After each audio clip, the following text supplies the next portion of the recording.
고린도전서 제 15장입니다.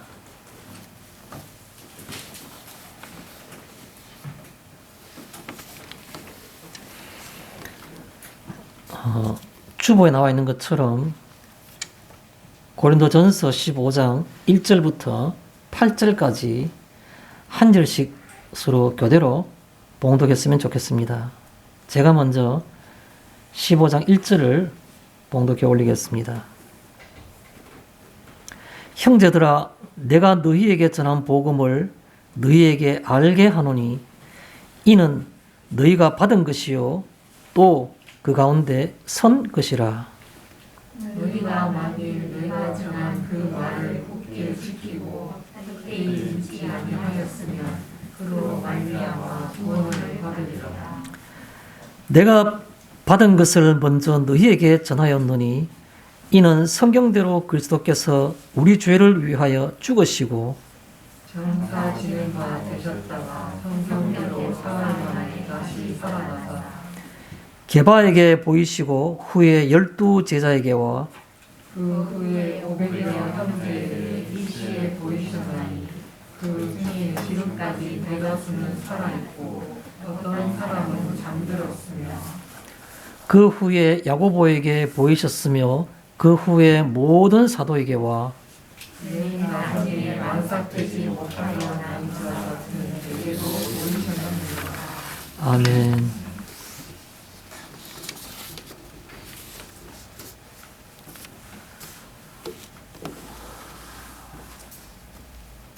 한 주간 잘 보내셨는지요?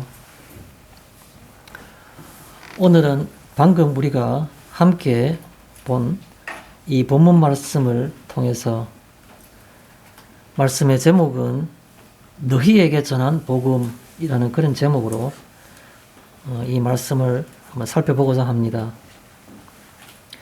고린도전서 15장은 제가 이전에도 말씀을 드렸고 또 여러 성도님들께서도 잘 알고 계시는 것처럼 그 장에는 제목이 있습니다. 그래서 이 장은 흔히 우리가 부활장이라고 표현하죠. 부활장. 또 다른 말로 표현할 때에는 소망장 이렇게 표현하기도 합니다. 그러나 일반적으로 알려진 것은 부활장이라고 알려져 있죠. 왜 그런가라는 것은 이 고린도전서 15장에는 부활에 관해서 바울이 어떤 그 표현을 굉장히 그 표현을 잘 하고 있습니다. 그래서 부활에 대해서 여기만큼 더 상세하고 또 어떻게 보면 교리적이고 또 믿음에 찬 어떤 그런 그 표현도 없다는 그런 표현에서 부활에 관해서는 이것이 가장 핵심적인 그런 성경 속에서의 부분이다라고 말해서 모든 사람들이 뭐 한 사람의 어떤 그런 그 다른 의견이 없이 함께 다 이 고린도전서 15장을 부활장이라 말합니다. 그런데 오늘 제가 이 고린도전서 15장을 보면서 그 부활에 관한 것들이 표현하는 표현들이 좋은 표현들, 적합한 표현들이 뒤에 너무 많은데도 불구하고 왜 앞부분을 택했느냐? 다 의미가 있다고 저는 그렇게 생각하고 있습니다. 왜냐하면 부활장은 부활에 대한 것들이 표현하긴 하지만은 그러나 이 부활을 알기 위해서는 부활이 복음의 핵심이라는 것이 훨씬 더 기본적으로 알아야 될 그런 사항입니다.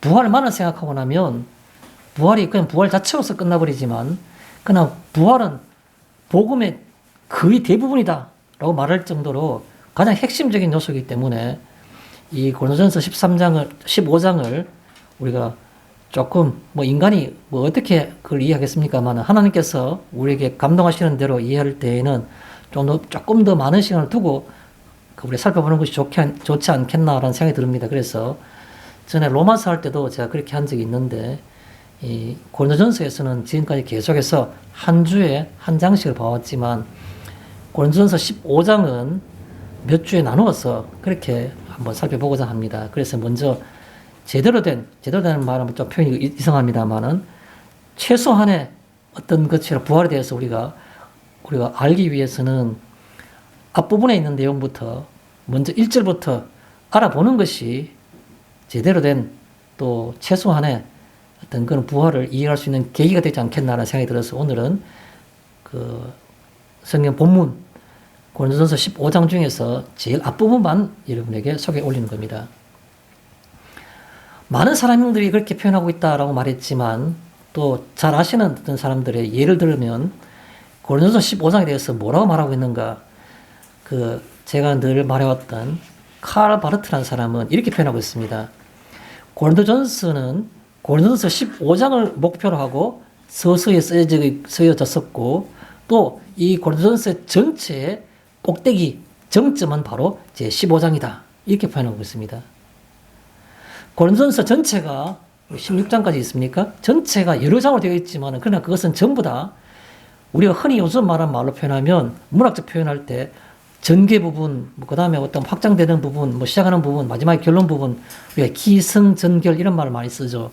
그래서 사실 어떻게 보면 마지막에 있는 그 결론 부분들, 기승전결 할 때 결론 부분들, 핵심적인 부분들, 이것을 표현하기 위해서 계속해서 앞에서는 도입되었다라고 표현할 수 있을 정도로 그 핵심적이고 결론적인 부분이 바로 부활이라는 겁니다. 고린도서 15장에서는.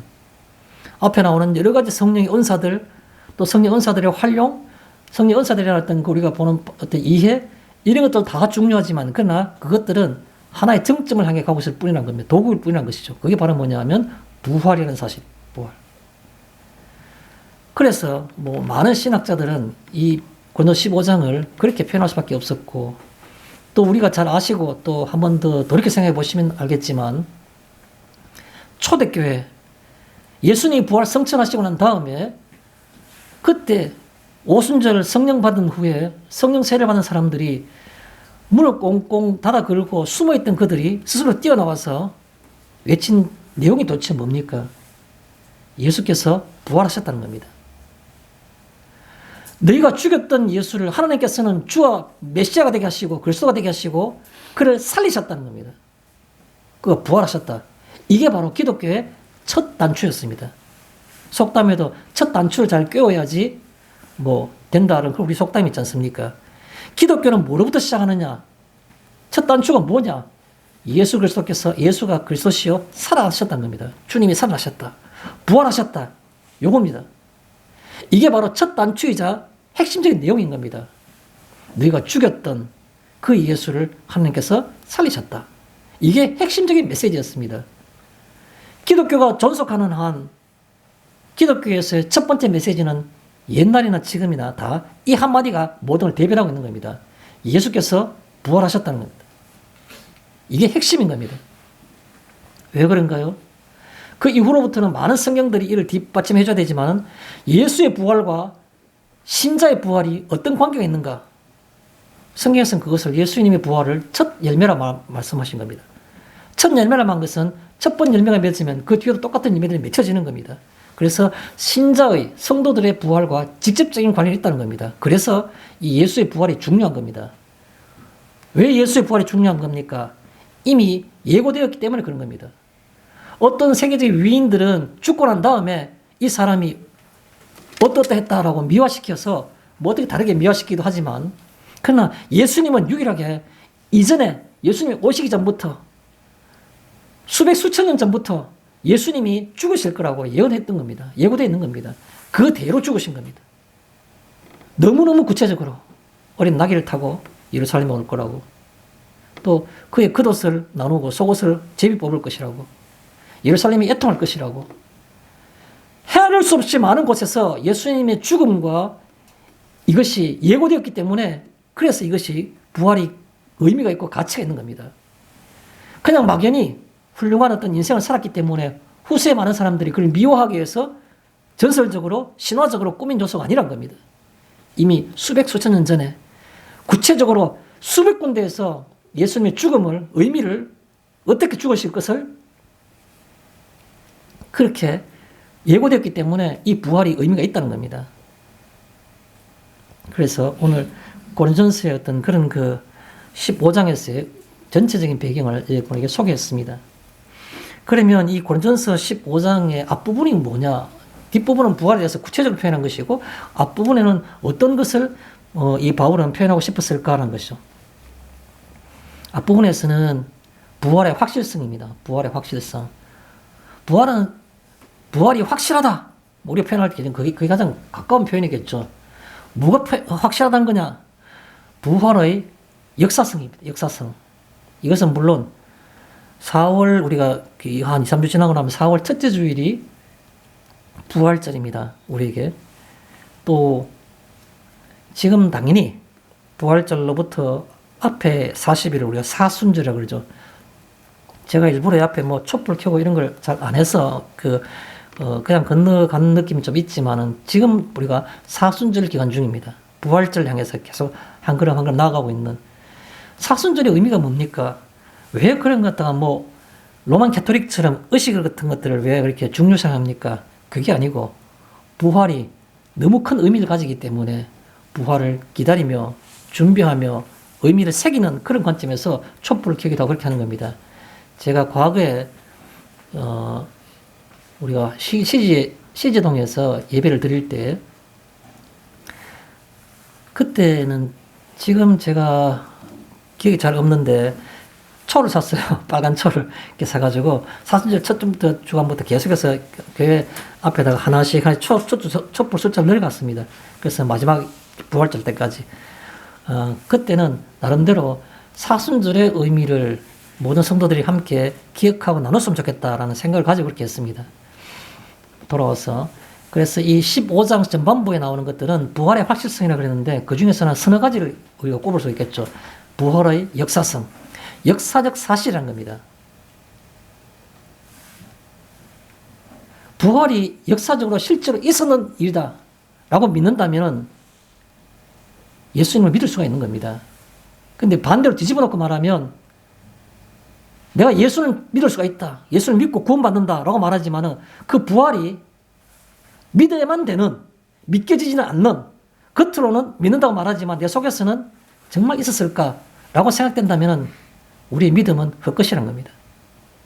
부활이 믿어지고 그것이야만이 내가 실제로 구원도 내 것이 되지만 그러나 부활이 믿어지지 않는다 그러면 기독교의 신앙은 헛것이라는 겁니다. 그래서 역사적 사실인가?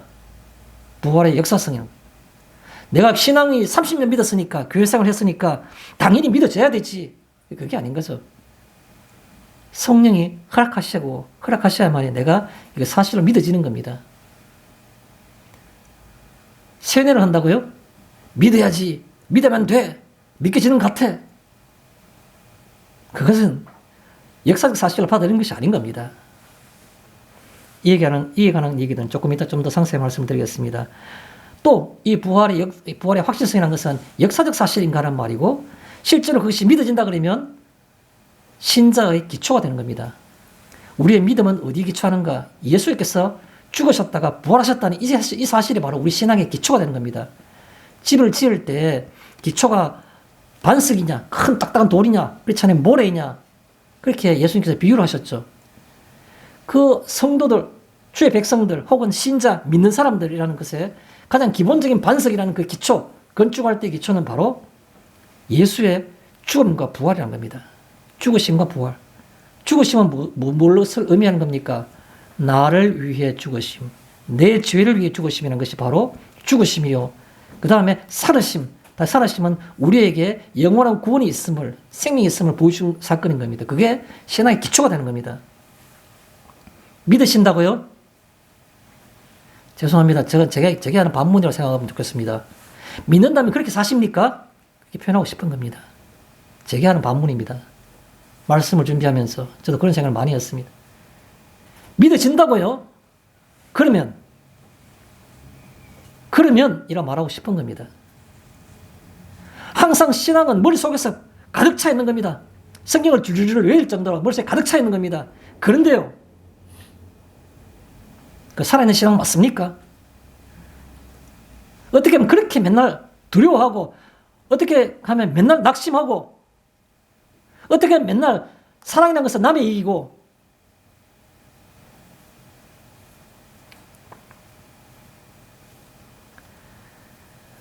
그렇게 우리가 보는 게 바로 신앙의 기초라는 얘기입니다. 또 이 15장 전반부에 나오는 부활의 확실성이라는 것은 바로 우리가 좀 관심 있게 봐야 될 부분이 예수님의 부활과 신자의 부활이 어떤 관계가 있는가라는 겁니다. 예수님의 부활을 내가 믿어줄 수 있어요. 그분은 하나님이시니까 부활하실 수 있겠지 하나님께서 살리셨겠지. 그런데 그분의 부활이 내가 부활한다는 것에 확실한 근거가 어디 있느냐라는 겁니다.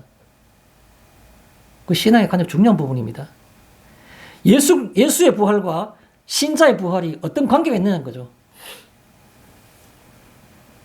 한 가지만 더 부활의 확실성을 얘기한다 그러면, 내게 정말 예수의 부활이 있고 믿어진다 그러면 내 삶 속에서는 그것이 어떻게 나타나는가 합니다. 어떻게 나타나는가. 그렇게 염려하고 걱정하고 원망하고 사랑하지 못하고 이기적이고 그런 세상에 있는 믿지 못한 사람들과 가치가 똑같은 데서 어디서 도대체 부활을 찾아야만 되는가라는 겁니다.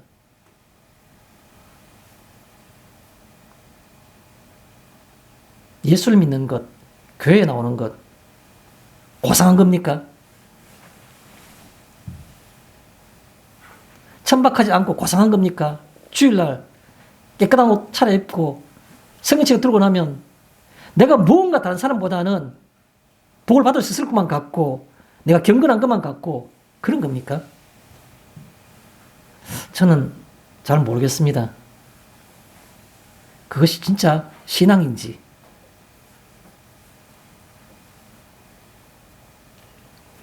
말이 많이 어긋났습니다. 다시 돌아가겠습니다. 본문 말씀을 먼저 그러면 대충 한번 살펴보고자 합니다. 뭐 읽어보실 때에 어려운 내용들이 별로 없습니다. 1절에 형제들아 내가 너희에게 전한 복음을 너희에게 알게 하노니, 내가 고린도 교회 교인들에게 이미 복음에 대해서는 내가 다 전했다는 겁니다. 그래서 전했는데 그것이 무엇인지를 내가 다시 한번 분명하게 알게 하고 싶다는 겁니다. 알게 한다는 말은 무슨 말이겠습니까? 시간이 지났으니까 그것의 핵심적인 내용이 뭔지, 본질이 뭔지에 대해서 얘기를 좀 하고, 그 다음에 알게 하노니라고 말하는 것은 정말 그런지 본인들로 하여금 스스로 판단하게 하겠다는 겁니다. 뭘 어떤 리마인드 한다, 상기한다 그러죠? 내가 전에 어떤 일들을 그때 그랬었는데 지금 내가 보면 이것이 그와 똑같은 것인가 아니게 변질되었는가 뭐 그런 것을 알게 하기 위해서 내가 전한 복음을 너희에게 알게 하노니 라고 말하고 있으면서 그 다음 하는 말씀이 뭐라고 말합니까? 이는 너희가 받은 것이요. 이미 우리가 받은 적이 있다는 겁니다. 그리고 또 이는 또 그 가운데 선 것이라. 그 너희가 그 가운데 지금 고린도 교회에 속속되어 있어서 예배드리고 하니까 그 가운데 선 거 맞죠? 복음 가운데 교회가 복음의 중심에 있으니까 복음 이 가운데 너희가 서 있다는 겁니다. 외형적으로 볼 때, 겉으로 볼 때 그 말이겠죠. 그 가운데 선 것이라. 순수하게 영적으로 보고 내면적으로 볼 때에도 그 가운데 핵심 가운데 서 있어야 되는데 서 있다 그러면 바울이 다시 알게 할 필요가 없었겠죠. 근데 알게 하는데 너 다시 한번 이걸 생각해보자. 나와 같이 한번 따져보자. 따져보는데 너가 정말 내가 전해주는 그것을 받아 있는 사람 맞나? 그리고 실제로 그 내면적으로도 그 가운데 핵심에 서 있는 거 맞나? 그거 얘기하고 있는 겁니다. 바울이 1절에. 2절에 뭐라고 말하고 있습니까? 너희가 만일 내가 전한 그 말을 굳게 지키고 헛되이 믿지 아니하였으면, 내가 너희에게 전한 말을, 그 말을 굳게 지키고 삶에서 나타나고 생각 속에서 그것이 지배되고, 그런 말이겠죠. 생각 속에서 그 복음이 나를 지배하고 있고 그 삶이 내게서 나타나고, 그런 말이겠죠. 지키면, 또 헛되이 믿지 아니하였으면, 헛되이 믿지 아니하였으면이란 말은 과거형입니다. 그죠? 근데 그 뒤에 나오는 말이 흥미로운 표현이 있습니다. 그로 말미암아 구원을 받으리라. 예수님께서 재림하셨을 때에 그때 보고 우리의 삶을 보고, 그러면 예수님이 재림하시는 것은 후에 있는 일이니까 그 예수님의 재림을 기준으로 생각할 때에는 헛되이 믿지 아니하였으면이라는 것은 과거가 되는 겁니다. 예수님이 우리에게 판단하시는 겁니다.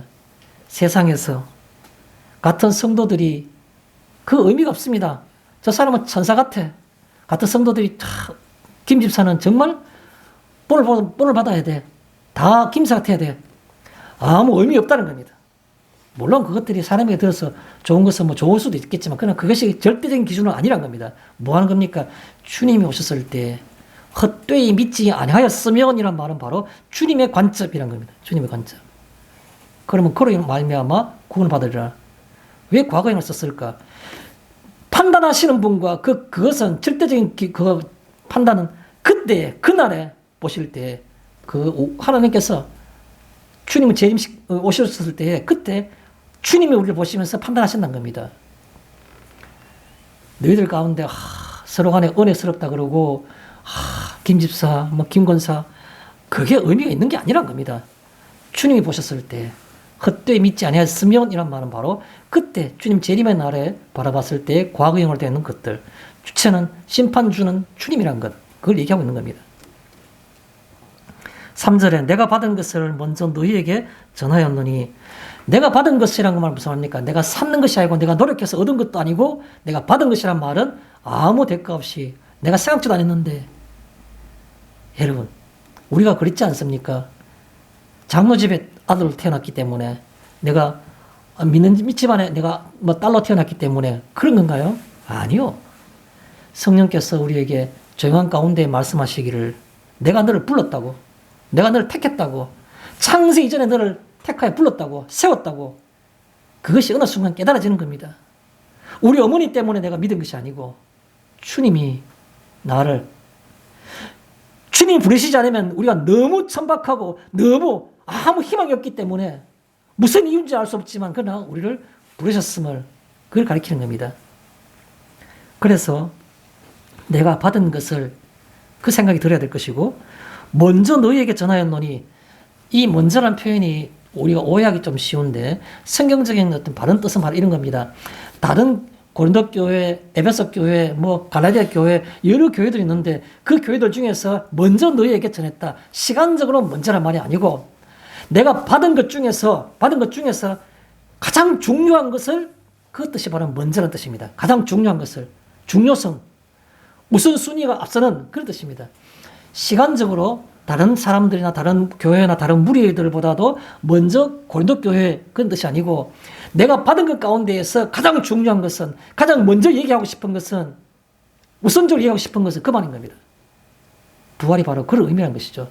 그래서 여기에 바울은 그렇게 표현하고 있는 겁니다. 내가 받은 것을 먼저, 내가 받은 것 중에서 가장 우선적으로 얘기하고 싶은 것은, 그렇게 표현한 것이죠. 너희에게 전하였니, 가장 우선적으로 생각하는 것을 너희에게 전했다는 겁니다. 이는 바울이 고린도 교회에게 자기가 받은 것, 주님께로부터 받았던 은혜 가운데 가장 우선적으로 전하고 싶었던 내용이 바로 무엇이냐라는 것이죠. 가장 우선적으로 전하고 싶었던 내용은 바로 그대로 나오는 겁니다.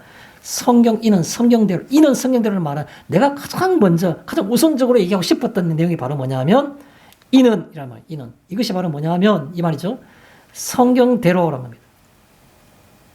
죽고 난 다음에 그 위인을 기리기 위해서 전설적이고 신화적인 요소를 갖고 무슨 꾸미는 것이 아니고 이미 과거에 성경대로, 성경에 이미 기록된 것처럼, 그 말이겠죠. 성경에 기록된 것이 많습니다. 예수님이 어떻게 죽으시며 부활의 의미가 무엇인지에 대해서는 굉장히 많은 내용이 나오고 있습니다. 예를 들어 볼까요? 예수님의 죽음과 부활의 의미를 우리가 그 속죄 묵상 기도를 드릴 때 항상 제가 성경 말씀을 마지막에 읽을 내 성경이 바로 뭡니까? 그가 찔림은 우리의 허물 때문이요라는 그 성경 말씀이 있죠. 그 성경 말씀이 어디에 있습니까? 이사야서 53장에 있는 겁니다. 5절에 있습니다. 이사야서 53장 5절에. 예수님이 왜 죽으시냐는 것. 그로 인해서 우리는 어떤 것을 받으느냐? 그가 찔림은 우리의 허물 때문이요. 그가 상함은 우리의 죄악 때문이라. 예수님이 왜 죽으셔야 되는지, 어떤 의미를 가지는 것인지, 그가 왜 죄도 없이 징계를 받아야 되는데 그 징계를 받으면 우리는 뭘 한다는 겁니까? 평화를 누릴 수가 있다는 겁니다. 하나님과 평화를 누릴 수 있고, 그가 혹독하게 채찍질 받은 것은 상처를 날 수밖에 없는데 그 예수 그리스도의 몸에 상처가 남으로 우리가 나음을 입었다는 겁니다. 예수님의 죽음과 그 의미를, 보혈의 의미를 그렇게 성경은 이미 예고하고 있는 겁니다. 그럼 그것뿐인가요? 이사야서 53장 처음 시작할 때 어떻게 합니까? 하나님의 어린 양으로서 주님이 오셔서 죽어야 될 내용들을 전편에 이사야 53편에 다 얘기하고 있는 겁니다. 어디 그런가요? 시편 22편에 보면 시편 22편 18절에 보면 이런 얘기가 있습니다. 내 하나님 시편 20편 첫 1절에 그렇게 돼 있죠. 내 하나님 어찌하여 나를 버리셨나이까? 많이 들어보셨죠? 예수님께서 십자가에서 달렸던 그 말씀, 가상 7은 가운데 한 말씀이죠. 나의 하나님 어찌하여 나를 버리셨나이까? 엘리 라마 사박다니, 그 말씀이지 않습니까? 그 말씀이 시편 22편 1절에 있는 겁니다. 시편은 잘 아시는 것처럼 구약이지 않습니까? 내 하나님 나를 어찌하여 버리셨나이까? 그 말씀 하신 겁니다. 그럼 시편 22편 18절에 제가 말씀드리는 그 내용입니다. 저들이 내 겉옷을 나누고 내 속옷을 제비 뽑나이다. 그 표현이 시편 22편 18절에 있는 겁니다. 예수님 십자가 달렸을 때 로마 군병들이나 그 군병들이, 로마 군병이라고 하는 그 정확하게 표현하면 제사장의 군병들이겠죠. 그러나 그들이 로마의 군병이 넘겨지고 난 다음에 마지막에는 로마 군병들이 그걸 못 박았는데 그 군병들이 예수님의 겉옷을 좋은 거니까 서로 나눈 겁니다. 서로 그 군병들이 나눠가지고 속옷은 그 통으로 짰는 거기 때문에 그걸 잘라가지고 나누면 가치가 떨어지기 때문에 제비 뽑아서 한 사람이 가져가서 제비 뽑은 겁니다. 그 얘기를 어떻게 죽으실 것을 성경에 이미 구약 성경 시편에 다 말씀하고 있는 겁니다. 그뿐인가요? 예수님이 어떻게 오실 것인가에 대한 것들은 수도 없이 많은 것들이고 예수님이 어떻게 죽으실 것에 대해서도 수도 없이 많지만 몇 가지만 소개한 겁니다. 뭐 스가랴서 12장 10절입니까? 거기도 있고 여러 군데 있는 겁니다. 이것을 가리켜서 바울은 말하기를 이는 성경대로라고 말한 겁니다. 성경에 기록한 대로, 그 말씀이죠. 성경대로 우리 죄를 위하여 죽으시고 장사 지낸 바 되셨다가 그렇게 죽으신 것은 성경에 있는 말씀 그대로 그냥 왔다가 와보니까 예수님께서 내가 이렇게 하는 것이 좋겠다 해서 생각한 것이 아니고 그 이유 때문에 우리 죄를 위해서 죽으시기 때문에 어린 양으로서 오시기 때문에 이사야서에 있는 것처럼 그렇게 오셨고 실제로 죽으셨다가 마지막에 장사 지낸 바 되었다가 장사 지낸 바 되셨다는 말은 무슨 말입니까? 객관적으로 죽음의 확인인 겁니다. 성도들이 가서 예수님 그냥 대충 묻고 난 다음에 죽은지 살았는지 기절했는지 그런 것이 아니고 다른 모든 사람들이 그걸 끌고 가서 다 죽음을 확인한 겁니다. 어떻게 확인했습니까? 빨리 십자가에 못 박아놓으면 보통 사람들은 하루 이상 가고 질기게 생명이 긴 사람들은 뭐 이틀 사흘씩 간답니다. 그러다 보니까 빨리 그 죽이기 위해서 뼈를 이렇게 꺾어야 되는데 뼈를 꺾어버리면 실제로 꺾으면 쇼크사를 해가지고 사람 그 엄청난 고통 때문에 통증 때문에 사람이 다 쇼크사 한답니다. 죽는다는데. 그래서 한낮을 그러나 봤는데 오후 3시에 예수님께서 죽으셨는데 저녁이 됐을 때 몇 시간밖에 안 지났는데 아직까지 죽은지 안 죽은지 확인할 수 없으니까 시체를 내리고 싶어서 내리라니까 그러면 쇼크사를 시켜야 되겠다 싶어서 나무에 달린 예수를 다리를 꺾으려고 했는 겁니다. 꺾으려고 했는데 가만히 보니까 이미 죽은 것 같아요. 그러니까 그러면 굳이 힘들게 막 매달려 있는 사람은 다리를 꺾으려고 하면 힘도 많이 드니까 그러지 말고 그러면 확인만 해봐라 해서 로마 군병이 창을 길게 해가지고 밑에서부터 푹 찔른 겁니다. 옆구리를 통해서 푹 찌르니까 심장이 관통이 되는 거죠. 푹 찔르면. 물과 피를 흘렀는데 미동도 안 하시는 겁니다. 꼼짝도 안 하시는 겁니다. 이미 죽었기 때문에 그 엄청난 창 끝이 옆구리를 뚫고 심장을 뚫고 물과 피가 흘러내리는데도 불구하고 꼼짝도 안 하는 겁니다. 그래서 의식이 있어도 그런 어떤 그 창에 찔림을 당하면 죽을 것이고 또 전혀 미동도 없는 거 보면 죽은 것이라서 내려가지고 그 다음에 시체를 입는 겁니다. 뭘 하는 겁니까? 장사 지낸 바 되셨다고. 모든 객관적으로 그의 죽음이 확인됐다는 겁니다.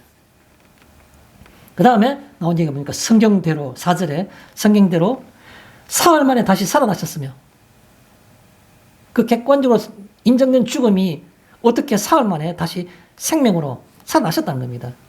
성경 속에서도 이에 대한 것들이 이미 다 기록됐다는 겁니다. 성경대로. 5절에 뭐라 말하고 있습니까? 게바에게 보이시고 후에 12제자에게와 게바는 예수님의 12제자 중에서 가장 수제자인 베드로를 가리키는 것이죠. 베드로의 옛날 이름이 게바였죠. 게바에게 보이시고 12제자에게와 예수님이 부활하셔가지고 그가 부활해서 살아나셨음을 보일 때에는 이미 가룟 유다는 배가 터져서 죽었는데 11제자가 아니냐 이렇게 표현하는 사람들 많습니다. 여기 나오는 12제자에게와라는 말은 고유명사화 되어 있다는 것을 표현한 겁니다. 고유명사화. 예수님의 12제자는 한 단어고 고유명사화 되어 있기 때문에 이것이 그냥 그 실자가 안 맞으면 안 되죠. 그래서 나중에 오순절 이후에 베드로가 그 앞에 나와서 제안을 해가지고 마띠아라는 사람을 그 12 가룟 유다의 직분을 똑같이 대신해가지고 들어오게 되죠. 그래서 그것은 이미 고유명사화 되어 있기 때문에 이 표현이 그렇게 어색한 것은 아니란 겁니다. 그래서 5절에 게바이가와 그리고 그 후에 12제자계와 게바와 12제자는 예수님을 적극적으로 따랐던 제자들을 가리키는 겁니다. 3년의 공생애 동안 스스로 자기들이 예수님을 따르기를 원해서 같이 따랐던 예수님의 모든 공생애 생활을 같이 했던 사람들입니다. 그 제자들, 12제자들. 그 사람들에게 예수님께서 먼저 보이셨는 거죠. 맞잖아. 막달라 마리아가 무덤에 갔다가 보고 얘기하니까 베드로가 제일 먼저 쫓아왔죠. 그 다음에 요한 쫓아오고.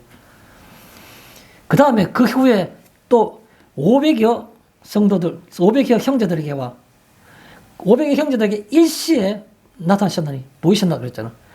500여 형제 언제입니까? 갈릴리 해변에서 예수님께서 부활하시기 성천하시기 위해서 그게 했을 때 수많은 수백만은 많은 사람들이 모였었죠. 그 이전에도 여러 군데에서 뭐 엠마오로 가는 길에서 도성에서 그래서 부활하신 다음에 만났던 그의 부활을 직접 목격했던 사람들이 수백 명이란 겁니다. 근데 그 또 동시에 보였다는 말은 바로 성천하실 때 이렇게 보이셨는 거죠. 그 중에 대다수는 지금까지도 살아있고 또 어떤 사람은 잠들었으며 그죠? 지금 대부분 다 살아있다는 겁니다. 고린도 교회에 지금 말을 전하고 이 시간에도. 그 다음에 마지막에 나오는 얘기가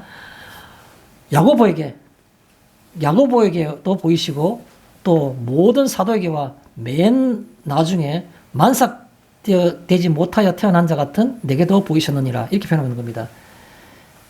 대개 6개의 어떤 무리를 얘기하는데 첫째는 게바와 12제자 예수님을 적극적으로 따랐던 제자들을 의미하는 것이죠. 그 다음에 500여 성도들과 야고보 500여 성도는 전부 다 나중에 어떻게 됐을까요? 그때 아마 예루살렘 교회 그 초대교회 교인들이 되었을 겁니다. 그래서 그때 그 예루살렘 교회의 가장 핵심적인 인물이 누굽니까? 야고보였습니다. 야고보. 그래서 교회의 대표를 나타내는 것이 상징적인 의미가 바로 500의 형제와 야고보였습니다. 500 형제와 야고보.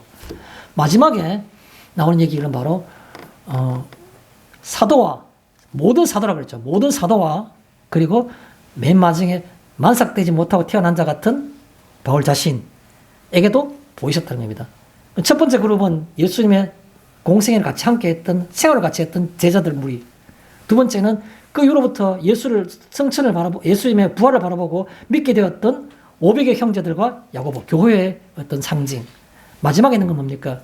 이 교회 무리 중에서 특별히 세워서 주의 일을 감당케 했던 바울과 바나바와 같이 감당했던 사람들을 가리켜서 사도라 말하는 겁니다. 사도. 그래서 모든 사도와 바울 이렇게 예수님을 직접 따랐던 사람들, 예수님의 부활을 보고 믿게 됐던 모든 교회들, 그 교회 중에서 특별히 주의 일을 하기로 마음에 세워졌던 그 어떤 사람들, 사도들, 이 모든 사람들에게 보이셨다라 말하는 겁니다. 그게 오늘 내용의 핵심이었습니다. 저는 오늘 한 가지 질문을 드리면서 내용, 본문을 살펴보고자 합니다. 복음은 내 삶과 어떤 관계가 있습니까? 저는 묻고 싶습니다. 우리가 언제든지 이 생각들이 날마다 해야 되는 줄로 생각합니다. 복음은 내 삶과 어떤 관계가 있습니까? 내 삶의 방향, 내 삶의 가치, 이런 것과 연관이 있어야 된다는 것이죠. 머릿속에만 있는 복음이 아니고 실제 복음이 내 속에서 내 삶을 어떻게 영향을 주고 있는가, 좀 더 크게 얘기하면 지배하고 있는가라는 겁니다. 6 동안의 삶은 세상적인 삶이요. 하루 오늘 일요일의 삶은 주일이니까 복음적인 삶을 살겠다고요? 그게 맞는 말입니까? 복음이 내게 어떤 가치가 있는지, 그것이 내게 어떤 영향을 주고 있는지, 그걸 묻고 싶은 겁니다. 만약에 복음이 우리의 삶을 다 지배하고 있다면 예수님께서 그날의 믿음을 보겠느냐는 말씀을 하셨을까요? 저는 질문을 던지고 싶습니다. 본론으로 들어가겠습니다.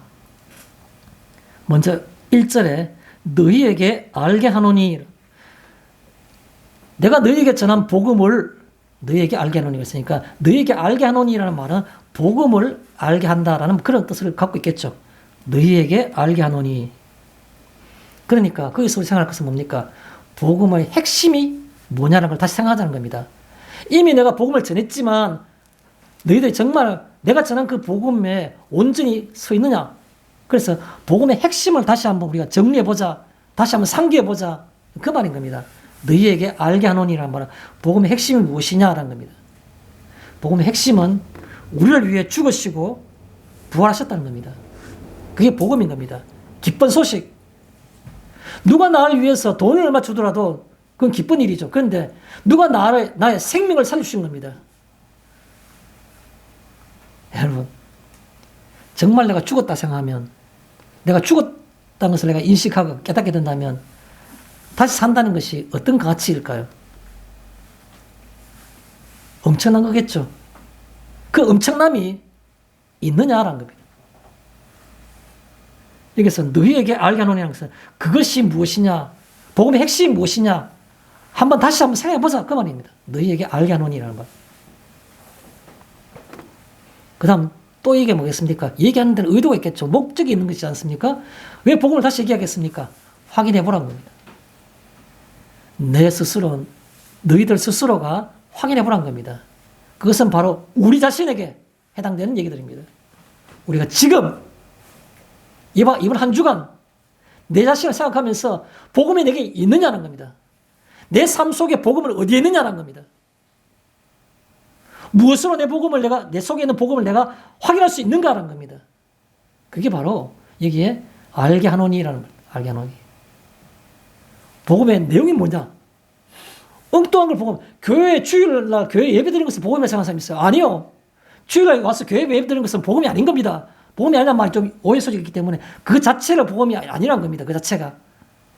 복음은 뭡니까? 나를 위해 죽으셨다는 그 사실과 그 다음에 그가 부활하셨다는 겁니다. 내가 믿지 않더라도 그 사실 자체가 복음이라는 겁니다. 그 복음을 받아들이면 내게 생명이 있는 것이고 그 복음이 내가 머릿속에만 있으면 나는 생명이 없는 겁니다. 복음은 바로 죽으신 사실과 다시 부활하신 사실, 다시 살아나신 사실, 그게 복음인 겁니다. 그게 내하고 상관이 있는가 없는가 그걸 확인해 보라는 겁니다.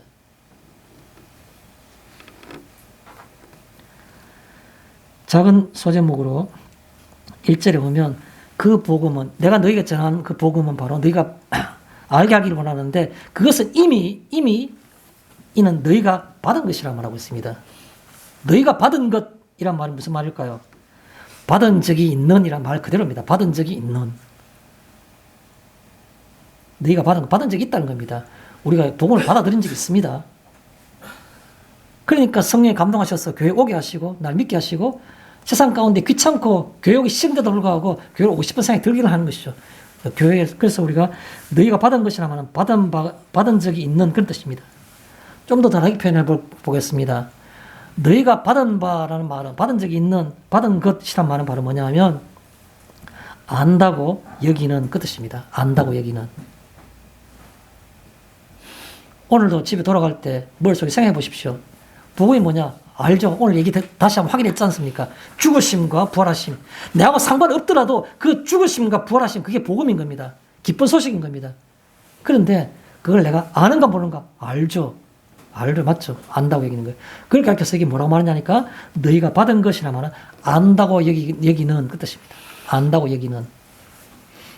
물론 안다고 여긴다는 말은 무슨 말입니까? 진짜 안다는 거하고 다른 거죠. 안다고 여길 뿐이라는 거죠. 지식적으로 죽으심과 살아나심, 부활하심, 그걸 내가 안다는 겁니다. 안다고 여기는 그 뜻이 바로 여기 있는 너희가 받은 것이라는 겁니다. 안다고 여기는 것과 아는 것은 다른 겁니다. 아는 것과 안다고 여기는 것은. 또 1절에 보면 그 가운데 선 것이다. 그 가운데 서 있다는 뜻입니다. 그 가운데 선 것. 그 가운데 선 것이라는 말은 뭘 의미합니까? 겉으로는 뜻입니다. 사람이 어떤 위치에 서 있는지, 어떤 위치에 서 있는지는 우리가 겉으로 볼 때 알 수 있는 겁니다. 아, 이 사람은 오른쪽에 있네, 이 사람은 왼쪽에 있네. 겉으로 볼 수 있는 것들입니다. 그래서 그 가운데에 선 것이란 바로 겉으로는 이랍니다. 교회에 이 시간이 있느냐? 주일 오전에 예, 교회에 있느냐, 그렇지 않아 바깥에 등산 갔느냐, 그것이 겉으로 볼 때는 여기 있는 것입니다. 이해가십니까? 얼마나 복됩니까? 그런데요, 내면적으로 복된 건지 별거 복된지 않은 것인지 저도 잘 모르겠습니다. 내 속에 복음이 없다 그러면 겉으로 볼 때 어디에 서 있는가 하는 것은 중요하지 않다는 겁니다. 설마 30년이 됐는데 내가 믿었는데 설마 내가 겉으로만 믿겠습니까? 그런가요? 그런가요? 또 그 가운데에 선 것이란 말은 바로 어떻게 표현할 수 있냐면 본이 된다고 여기느냐입니다. 아니 그냥 내가 서 있는 것만 아니고 그 한가운데에 서 있는 겁니다. 가운데 선 것이란 말 한가운데 서 있어요. 교회에서 내가 중직인 겁니다. 교회 중직. 안수 집사인 겁니다. 내가 권사인 겁니다. 장로인 겁니다. 목사인 겁니다. 그 가운데에 선 것입니다. 본이 된다고 스스로 여기고 있는 겁니다. 내가 다른 교인들에 비해서, 성도에 비해서 내가 본이 된다고. 최소한의 내 배우자보다는 내가 라는 생각을 하고 있는 겁니다. 본이 된다고 여기는. 그걸 가르쳐서 그 가운데에 선이란 말입니다. 그 가운데에 선. 진짜로 그 가운데 서 있고 진짜로 복음이 있으면 바울이 뭐 하기 위해서 쓸데없는 얘기를 고린도 교회에 얘기하겠습니까? 염려되고 그렇지 않을 가망성이 많고 들은 소문을 듣고 편지 오는 거 보니까 전혀 아니라는 생각이 들어서 바울은 그렇게 표현한 겁니다. 너희들 스스로 얘기할 때에는 그 한가운데 서 있는 것으로 얘기하고 있지 그렇게 표현하고 있는 겁니다. 2절의 표현을 보였습니다. 두 번째, 너희가 그로 말미암아 그렇게 진짜로 서 있다 그러면 구원을 받으리라. 우리가 내면적으로 영적으로 굳게 지키고 또 그 가운데 서 있게 된다 그러면 그럴 때에는 구원을 받게 되는 겁니다. 그래서 구원을 받으리라라는 말을 생각할 때 우리가 살펴보고 싶은 내용은 복음의 목적인 겁니다. 복음은 우리에게 무슨 유익이 있는가 하는 겁니다. 내가 복음을 받아들이면 구원을 받게 되는 겁니다. 그래서 바울은 가장 간단한 얘기를 그렇게 표현하고 있는 겁니다. 그로 말미암아 구원을 받으리라라고 말하는 겁니다. 그 복음으로 인해서 구원을 받을 수 있다는 거죠. 복음의 목적을 얘기하는 겁니다. 그럼 구원을 받으리라 그랬는데 예를 하나 들겠습니다. 누가복음 19장에 보면 아주 유명한 얘기가 나옵니다. 그 얘기가 바로 누구냐, 무슨 얘기냐 하면 바로 삭개오 얘기입니다. 삭개오. 누가복음 19장. 삭개오는 여리고성에 세리장이 있고 많은 백성들의 그 세금을 착취해가지고 로마에 갖다 바치고 매국노 짓을 하고 그 중에서 지가 중간에 또 착복하고 많은 사람들에게 창기와 같이 손가락질 받고 최소한의 구원과는 거리가 멀다고 생각했는 하나님의 백성 거리가 멀다고 생각했던 그 죄인 중에 어떤 그런 그 가장 대표적인 사람이 바로 세리오 그 세리장이었습니다. 삭개오는. 그런데 어느 날 예수님을 보고 싶어서 예수님 보러 갔는데 예수님이 내려오너라 나무에서 그리고 네 집에 가자. 그 유한 겁니다. 그럴 때 그가 예수님이 그의 마음 그 자기 집에 들어왔을 때 육신적으로만 그의 집에 들어온 것이 아니라 그의 마음 가운데에도 예수님이 들어오신 겁니다. 그 마음의 기쁨을 억제할 수가 없는 겁니다. 그래서 그가 뭐라 말했습니까? 내 재산 반을 나눠가지고 다 가난 자를 나눠주고 한 다음에 남은 반 중에서 또 내가 만약에 잘못한 게 있어서 토색한 게 있으면 그 중에서 4배로 다 갚겠다고 말하는 거예요. 재산이 남을 게 하나도 없어요. 그렇게 하면. 그 말씀을 들으신 예수님께서 뭐라 말씀하신 겁니까? 삭개오에게 누가복음 19장 9절에 뭐라 말합니까? 오늘 이 집에 구원이 이르렀도다. 이렇게 말씀하신 거예요. 구원이 이르는 건 뭡니까? 복음을 마음으로 받아들여서 그 복음이 마음속에 철철 넘쳐가지고 재산의 반을 나눠주고 또 나머지 반도 내가 잘못한 게 이때까지 했는 것 중에서 4배씩 다 갚는다는 말. 아무것도 남는 게 없음에도 불구하고 기쁨이 넘치는 그 모습이 뭡니까? 마음으로 복음을 받아들인 겁니다. 마음으로 복음을 받아들이니까 예수님께서 뭐라고 말한 겁니까? 그 복음의 받아들임과 구원을 연계시켜서 이렇게 말씀하신 유명한 말씀인 겁니다. 삭개오에게 그렇게 하겠다 말 듣자마자 누가복음 19장 9절에 오늘 이 집에 구원이 이르렀으니 이렇게 표현한 겁니다. 구원은 복음을 진정하게 받아들이는 것 속에 구원이 있는 겁니다. 머릿속에 내가 복음을 아는 것이 구원을 받아들이는 것이 구원을 이루는 것이 아닌 겁니다. 삭개오 같은 일이 있을 때 그 고백이 마음속에 있을 때 구원이 이르는 겁니다. 예수는 그렇게 말씀하신 겁니다.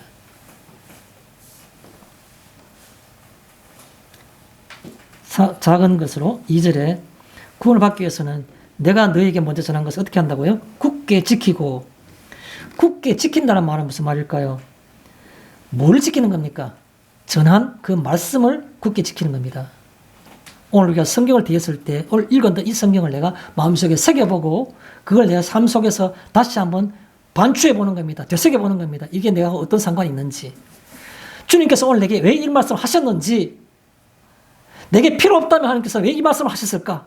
생각해보고 또 생각해보는 겁니다. 그러니까 그래서 우리가 굳게 지키고라면 전한 그 말씀을 내가 생각해보는 겁니다. 그걸 굳게 지키고라는 뜻이죠.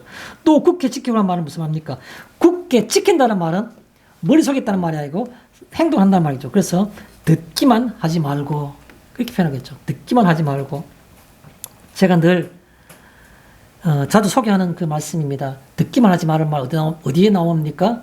야고보서 1장 22절에 이렇게 되어 있죠. 너희는 행하는 자가 되고 듣기만 하여 자신을 속이는 자가 되지 말라라고 성경이 그렇게 말씀하고 있죠. 야고보서 1장 22절. 여기 나온 게 무슨 말입니까? 굳게 지키고라는 말은 듣기만 하지 말고 그 뜻입니다. 삶 속에 그대로 적용이 되고 반영이 되고 내가 적용을 시키고자 하는 것이 아니라 내 속에서 저절로 우러나는 겁니다. 내 속에 가득 찬 그 평안과 평화와 기쁨과 가치가 있으면 내 주변에 없는 것들이 없다고 느끼지 않는 겁니다. 다른 사람들 다 손가락질하면서 네 어떻게 사니라고 말하죠. 나는 내 사는 속에서 평안이 넘치는 겁니다. 그게 바로 굳게 지키는 겁니다. 듣기만 하지 말고. 또 구원을 받으라는 말 속에서는 2절에 헛되이 믿지 아니하였으면, 헛되이 믿는다는 게 어떤 형태입니까? 제가 몇 가지 표현해 보겠습니다. 헛되이 믿는 것. 우리가 혹시 오늘 예배를 드리고 기독교인으로서 예배를 드리고 있지만 헛되이 믿는다면 얼마나 허무합니까? 제가 그냥 한번 몇 가지 정리해 보겠습니다. 헛되이 믿지 아니하면이라 할 때 헛되이 믿는다는 게 도대체 뭘까? 첫 번째는 막연하게 믿는 겁니다. 막연하게. 하나님도 계시고 예수님도 나의 구주가 되시는데 내가 교회를 나와서 신앙생활 하니까 내가 예수님의 재림 때나 내가 죽은 후에 도움이 되겠지. 막연한 겁니다. 천국은, 하나님 나라는 이 땅에 이미 임한 겁니다. 이 땅에 우리 삶 가운데 천국이 임한 겁니다. 하늘나라가. 근데 내가 죽고 나면 도움 되겠지? 막연한 겁니다. 내 삶과는 아무 상관 없는 겁니다. 실제적인 복음이 내게 없는 겁니다. 또요, 헛되이 믿는다는 것은 어떤 것일까요? 변질되거나 벗어나 있는 겁니다. 주님의 말씀대로, 성경대로라고 말했는데 성경에서부터 한참 벗어나 있는 겁니다. 이웃을 사랑하라. 이론적은 그렇지요. 그렇게 되면 좋지요. 자기 멋대로 이거는 현실 가능하고 저것은 현실 불가능하고 이것은 이상적이고 이것은 현실과 괴리된 것이라고 지 마음대로 하는 것들. 그리고 상대적으로 내가 내 친구보다는 내가 좀 더 선하지 않습니까? 내가 내 배우자보다는 내가 훨씬 더 인내심이 더 크지 않습니까? 상대적으로 내가 더 어떻게 하겠습니까? 아니요. 친구를 위해 목숨을 내는 것보다 더 귀한 사랑이 없다고 말했지 않습니까? 그래서 여기 나오는 것들이 변질되거나 벗어난 것이 아니란 말씀 있는 그대로 내가 하지 못하면 성령께서 나 도와달라고 그냥 그 말씀 그대로를 실천해 보는 겁니다. 겉옷을 원하는 사람에게 속까지 내주라고, 오리를 하는 사람에게 심리까지 동행하라고, 오른뺨을 치는 사람 왼뺨을 대라고. 그게 어떻게 현실입니까? 아니라고 생각하면 변질된 겁니다. 이렇게 살 수 있도록 해달라고, 성령님의 도움을 달라고, 감동해 달라고 우리가 구해야 되는 겁니다. 마지막에 헛되이 믿는 것이 어떤 걸까요? 확인하지 않는 뜻입니다. 확인하지 않는 건 뭘까요? 확인해보나 마나 내가 거기에서도 그 길에서부터 약간 벗어나는 걸 내가 알기 때문에 현실과 내 이상과 벗어난 게 알기 때문에 확인 안 하려고 하는 겁니다. 확인하지 않는, 그게 바로 헛되이 믿지 않는 것, 헛되이 믿는 방법, 믿는 그 형태라는 것이죠. 마지막에 세 번째, 성경대로라는 말씀입니다. 제가 그 본문 설명 드릴 때 잠깐 드린 적이 있습니다. 성경대로 우리 죄를 위하여 죽으시고 장사 지낸 바 되셨다가 성경대로 사흘 만에 다시 살아나사 이렇게 표현하고 있습니다. 성경대로라는 말은 무슨 말입니까? 성경대로라는 말은 기준과 원점은 그 뜻입니다. 좌표에서 우리가 좌표가 있지 않습니까? 어디가 가장 지금 현재 내가 오른쪽으로 가 있느냐, 내가 위쪽으로 가 있느냐, 내가 왼쪽으로 가 있느냐, 더 아래쪽으로 가 있느냐, 모든 좌표의 원점은 그 뜻입니다. 기준과 원점은 그 뜻입니다. 성경대로라는 말은 바로 그 말을 표현할 때 우리 속에 신앙의 원점과 기준은 그 뜻입니다. 성경 말씀이 신앙의 원점과 기준인 겁니다.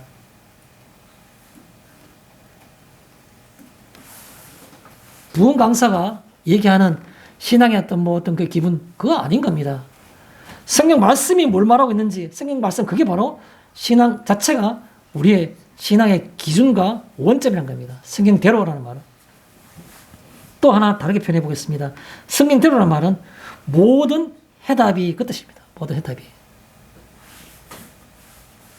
성경에 내게 어떤 용도가 있습니까?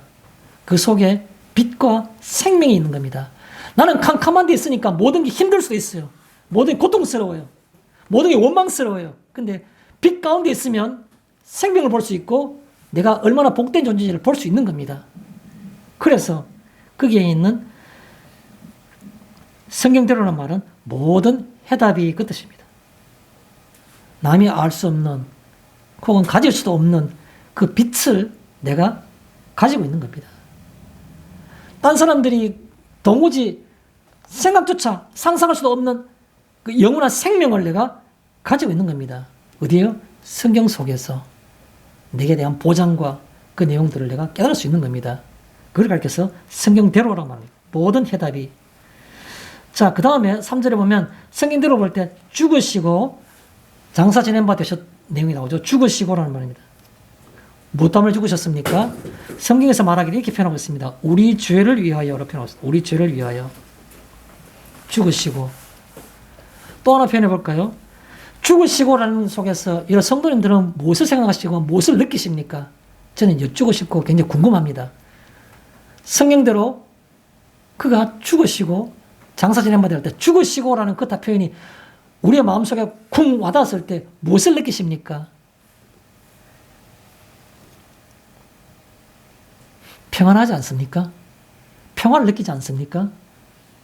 죽으시고라는 말보다도 그 말보다 더 크게 우리에게 평화를 느끼게 해주는 단어가 있습니까? 우리의 삶과 우리에 있는 속사람과 우리의 본질과 우리 자신을 한번 바라보십시오. 그런데 죽으시고라는 이 말 때문에 그 하찮고 그 추하고 누추하고 제일 보잘것없는 그 존재, 내라는 그 존재가 평화를 느끼는 겁니다. 평화를 느끼는 겁니다. 그가 죽으시고라는 이 말 때문에, 이 내용 때문에 나같이 가치 없는 것이 무한한 가치 있는 것이 될 때 느끼는 그 평안과 평화가 거기 있는 거 아닙니까? 죽으시고라는 말. 우리의 모습이 너무나도 누추하고 이 세상 모든 사람 가운데 성도들 가운데 가장 작은 자요. 만삭되지 못하고 태어난 자 같은 내 같은 것을 내가 스스로 잘 아는데도 불구하고 죽으시고라는 그 말 때문에 내 속에서는 평화를 느끼는 겁니다. 평화를 느끼는 겁니다. 그 평안과 평화를 어디서 얻을 수 있습니까? 죽으심 때문에, 예수의 죽으심 때문에 내 가치가 평안하게 되고 내가 평화를 느낄 수 있는 겁니다. 내가 이미 죽었어야 되죠. 죽었어야 되는데 그 대신 죽으시니까 내 마음속에 느끼는 그 평화는 어떻게 표현해야 되는 겁니까? 도대체 그것을.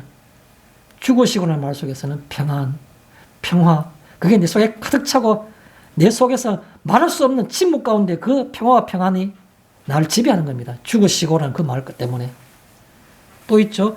다시 살아나사. 살아났다는 것은 부활의 확실성입니다. 제가 말씀드린 거죠. 누구에게 보이셨느니라, 누구에게 보이셨느니라, 누구에게 보이셨느니라. 부활의 확실성, 부활의 역사성인 겁니다. 또 다시 살아나사라는 말은 신자의 궁극적 가치를 얘기하는 겁니다. 믿는 사람들이 가지고 있는 가장 큰 가치, 궁극적 가치, 비교 불가능한 절대적인 가치, 그가 다시 살아나사라는 겁니다. 이 땅의 삶은 유한한 삶입니다. 그런데 우리가 하나님 앞에서 다시 살아난다는 것, 부활한다는 것은 이 세상의 것 모든 잃어버려도 잃어버린 것이 아니란 겁니다. 다시 살아나서 신자의 궁극적인 가치라는 거죠. 결론을 내리겠습니다.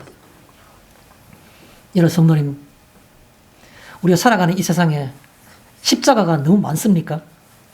여기도 십자가, 저기도 십자가, 여기도 복음, 저기도 복음, 여기도 목사, 저기도 목사, 너무 흔해 빠졌습니까? 십자가 너무 많습니까? 내 삶 속에서 도대체 복음은 어디에, 또 어떤 모습인가? 내 삶 속에서 복음은 어디에, 어떤 모습인지를 깊이 생각해보는 그런 한 주간이 되었으면 좋겠습니다. 마치겠습니다.